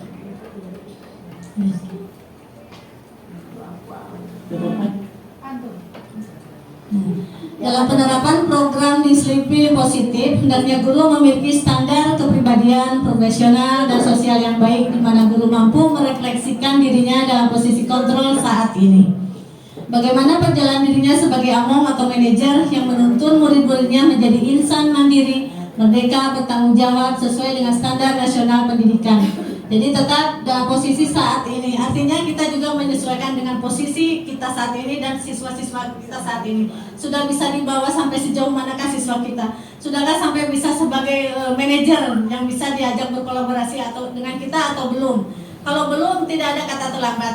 Kita bisa bertahap. Pada saat ini kita baru bisa sampai tadi sebagai pemantau, misalkan ketika siswa melakukan suatu perbuatan itu harus selalu diingatkan, harus selalu dipantau. Belum mandiri gitu kan, belum bertanggung jawab dengan perilakunya, itu butuh proses. Mudah-mudahan dengan diadakannya diseminasi ini kita saling berbagi praktek baik, saling berbagi ilmu, dan mungkin juga Bapak Ibu di sini saya berharap tidak hanya cukup dengan ilmu yang saya dapatkan di sini. Bapak Ibu bisa membuka PMM, di sana juga ada tentang budaya positif, bisa dikaji lebih dalam lagi, dan nanti kita juga bisa berbagi praktek baik juga apa sih yang sudah dilakukan saya di kelas. Pasti yang dilakukan setiap Bapak Ibu ini dengan orang-orang yang berbeda akan berbeda juga.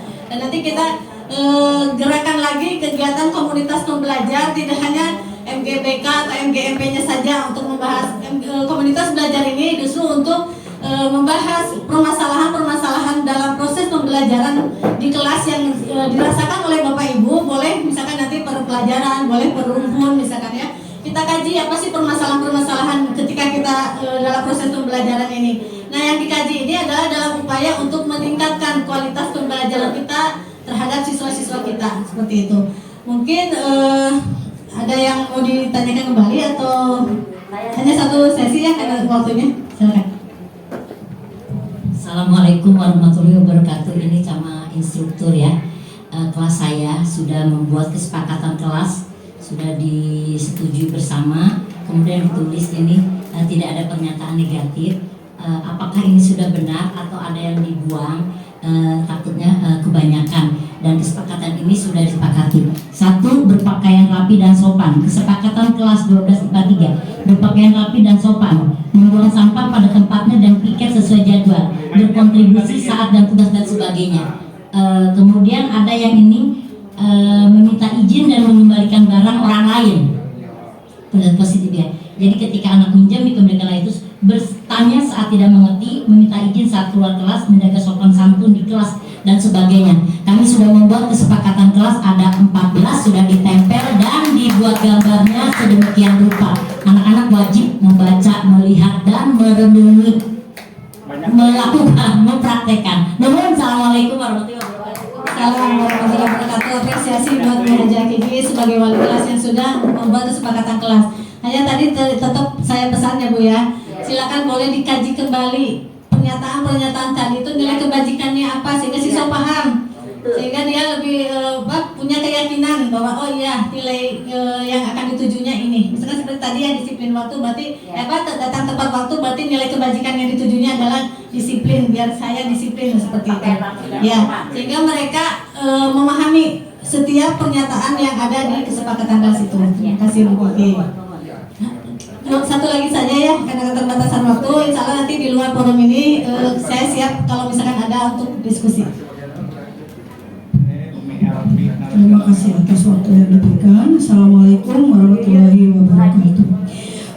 Tadi kalau saya simak mulai dari keyakinan kelas, kemudian melangkah ke kesepakatan kelas. Di situ ada validasi tindakan yang positif dengan yang salah.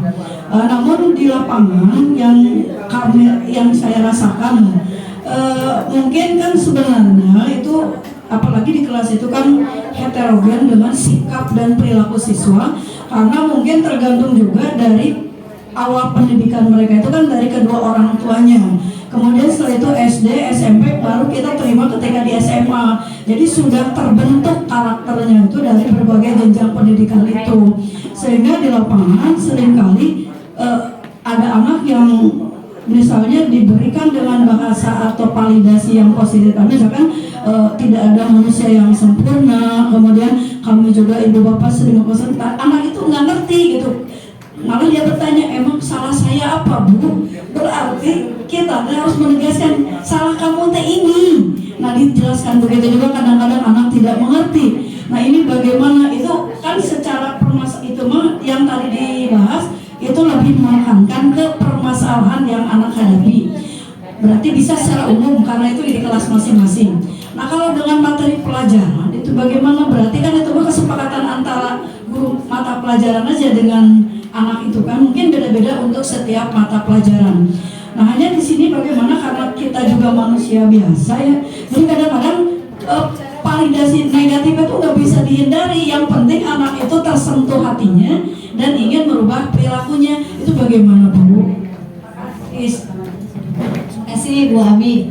Tadi dikatakan semua butuh proses ya Bu ya. Memang betul kita mendidik siswa-siswa kita di SMA ini berasal dari perlakuan dari orang tuanya di rumah, kemudian dari kebiasaan dia di lingkungan sebelumnya gitu kan, baik di rumahnya ataupun di sekolah-sekolah sebelumnya gitu kan.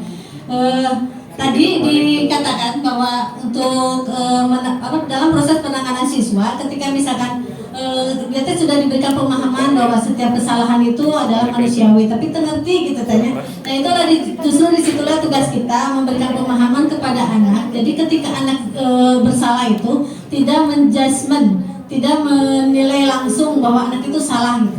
Nah kalau itu dilakukan dampaknya adalah siswa merasa bahwa dia itu adalah orang yang gagal gitu kan. dengan pernyataan-pernyataan tadi kita menyatakan kepada siswa bahwa kesalahan itu adalah manusiawi, hal biasa, bahkan ibu juga pernah melakukan kesalahan atau kita harus belajar dari kesalahan. Itu memberikan penguatan kepada siswa bahwa dia itu tidak gagal. Ketika dia salah itu tidak gagal, tapi dalam upaya proses belajar. Artinya dia masih bisa menjadi lebih baik dari itu. Nah, setiap orang memiliki proses yang berbeda. Mungkin si A di omongan seperti itu besoknya jelek langsung bager gitu ya. Tapi ada yang seperti tadi, udah sampai berapa kali orang tuanya dipanggil tetap saja gitu. Itu semuanya butuh proses dan butuh upaya kita juga bagaimana sih menggali apa sih sebetulnya. Nah, setelah langkah keduanya itu adalah menggali apa sih sebetulnya tujuan dari anak itu berperilaku seperti itu, atau misalkan melakukan pelanggaran atau berbuat seperti itu. Itu yang harus kita gali. Dan memang tidak semudah membalikkan telapak tangan ketika kita bisa menggali itu.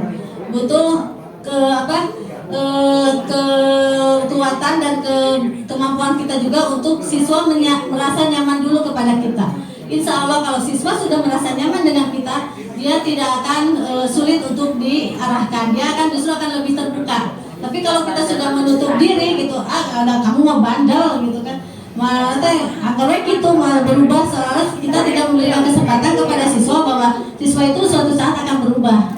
Hanya butuh waktu, setiap orang butuh proses yang berbeda. Mungkin si ini mah butuh waktunya seminggu, yang ini mah sebulan, bahkan mungkin yang ini mah sampai setahun, bahkan mungkin nanti sadarnya di kelas 3 misalkan ya. Itu adalah kewajiban kita sebagai guru yang stok sabarnya tidak pernah harus habis, harus selalu ada tersedia ya. Baik sebagai orang tua di sekolah maupun sebagai orang tua di rumah ya. Mungkin itu ya Ibu Ami, sudah paham ya.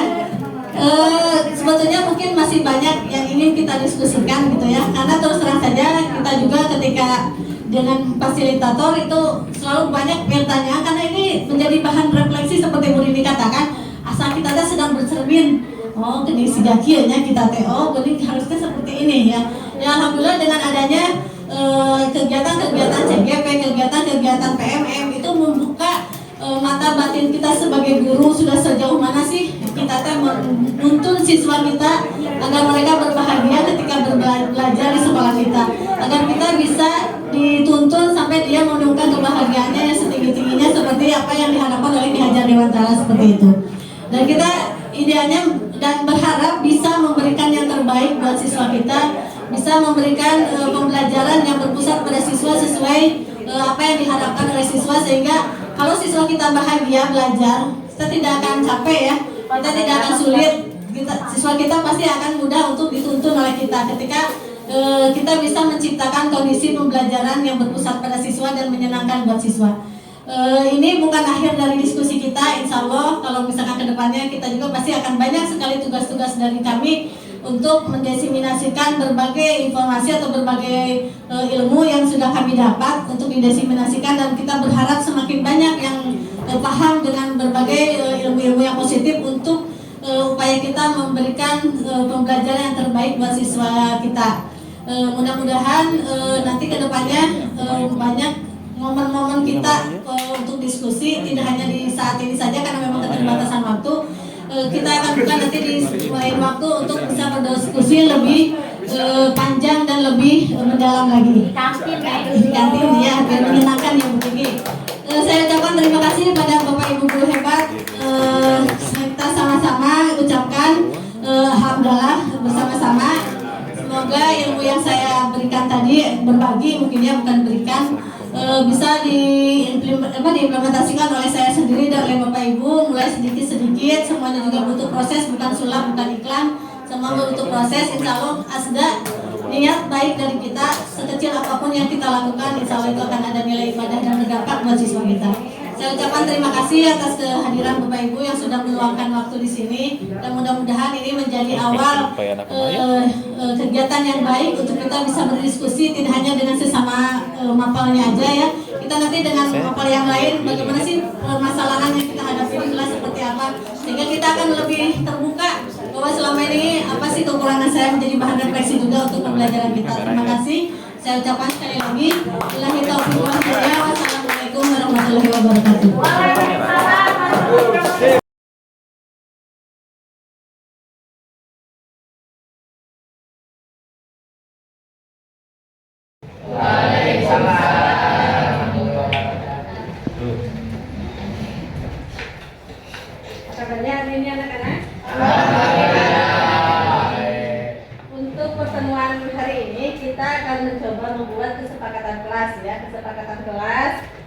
nanti akan disepakati oleh kalian untuk menjadi aturan ketika pembelajaran ibu ini di kelas 12 IPS 3. Nah, kita mendengarkan namanya kesepakatan kelas atau keyakinan kelas. Kita tidak menamainya peraturan kelas. Ada yang tahu nggak kenapa? Ada yang tahu nggak? Kecu. Kenapa tidak peraturan kelas? Caranya disepakati bersama, bukan cuma Disepakati secara bersama-sama. Oke, ada lagi yang mau menambahkan? Kenapa tidak disebut peraturan kelas? Ya. kalau aturan itu cuma dua pihak. Kalau kesepakatan kelas dia mengizinkan. Ya, itu tadi dari siapa? Renita dan Astrid. Itu siapa? Tadi sudah mengatakan bahwa peraturan kesepakatan kelas itu dibuat secara bersama-sama oleh kedua belah pihak atau oleh pihak-pihak kalian yang akan nanti melaksanakannya ya. Kalau peraturan dibuat oleh satu pihak dan biasanya kalau melanggar ada apa? Sanksi. Nah, seperti itu. Nah nanti caranya kalian ibu minta untuk berpartisipasi nanti untuk menuliskan kira-kira pernyataan-pernyataannya mau seperti apa. Nah dalam kesepakatan kelas ini yang membedakan dengan peraturan, kesepakatan kelas ini nanti pernyataan-pernyataannya harus berupa pernyataan yang positif. Yang positif, jangan ada kata-kata tidak, dilarang seperti itu ya. Nanti ibu minta kalian menuliskan di kertas post-it yang akan ibu bagikan. Kalian tuliskan, silakan keluarkan ide kalian kira-kira pernyataan positifnya mau seperti apa. Nah nanti kita akan klasifikasikan di sini satu-satu dan disimpulkan kira-kira mana saja pernyataan-pernyataan yang sudah kalian tuangkan di tulisan tadi di post-it yang akan menjadi kesepakatan kelas ini. Paham? Ya, paham. Nah kemudian setelah itu nanti ibu akan meminta kalian untuk berkelompok ya. Berkelompok ini untuk mendiskusikan dan menganalisis dari pernyataan-pernyataan positif tadi kira-kira mengandung nilai keyakinan apa. Misalkan kalau datang tepat waktu, nilai keyakinan atau kebajikannya apa? Disiplin, seperti itu ya. Atau misalkan membuang sampah pada tempatnya, berarti apa? Nilai keyakinannya kebersihan. Seperti itu, nanti satu-satu kita analisis ya. Nilai-nilai keyakinannya apa? Nah, nilai-nilai keyakinan ini adalah nilai-nilai yang ingin kita harapkan terwujud di kelas ini khususnya ketika kesepakatan kelas itu dilaksanakan. Kemudian tugas yang ketiga ya, setelah menganalisis nilai-nilai kesepakatan, nilai-nilai kebajikannya apa saja, kita nanti secara berkelompok menuliskan perilaku-perilaku apa saja yang harus ditampakkan dan tidak boleh ditampakkan dengan menggunakan tabel teks. Nanti kalian selain bagi kertas post-it akan dibagikan kertas HPS. Di kertas itu kalian tuliskan nilai kebajikannya apa, misalnya tadi apa disiplin. Nah kalian bagi dua kertasnya dengan menggunakan tabel teks. Di situ kalian tulis tampak dan tidak tampak. Apa sih Bu tampak dan tidak tampak? Tampak itu adalah mana saja perilaku-perilaku yang harus ditampakkan, yang harus dilakukan oleh kalian terkait dengan disiplin misalkan ya. Misalnya apa tadi? Datang tepat waktu. Atau kalau mengenai tugas apa? Mengerjakan tugas tepat waktu. Nah itu di perilaku tampak, artinya perilaku yang harus diwujudkan atau dilakukan oleh kalian. Nah yang kedua di sebelah kanannya yaitu perilaku tidak tampak. Perilaku tidak tampak ini yang jangan sampai dilakukan, atau kalau misalkan dilakukan berarti dia tidak disiplin gitu ya. Misalkan contohnya apa? Kalau datang tepat waktu berarti yang tidak tampaknya apa? Datang terlambat atau kesiangan. Paham ya? Jadi pertama nanti membuat pernyataan positif dulu, kemudian dianalisis nilai kebajikan atau keyakinannya apa, dan menganalisis terakhir perilakunya yang tampak dan tidak tampak. Sampai di sini ada yang mau ditanyakan atau belum paham dengan instruksinya? Sudah paham? Nanti ibu bagikan kertasnya. Setelah dituliskan di kertas post-it nanti membentuk kelompok yang sudah ditentukan minggu kemarin ya.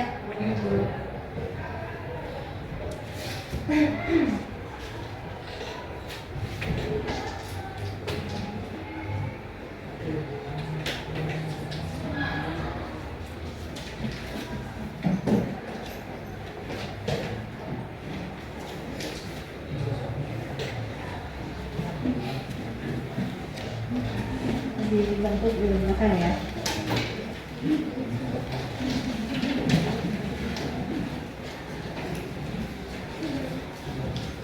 dengan diskusi. Untuk menggunakan nanti per baris ya untuk diskusinya ya.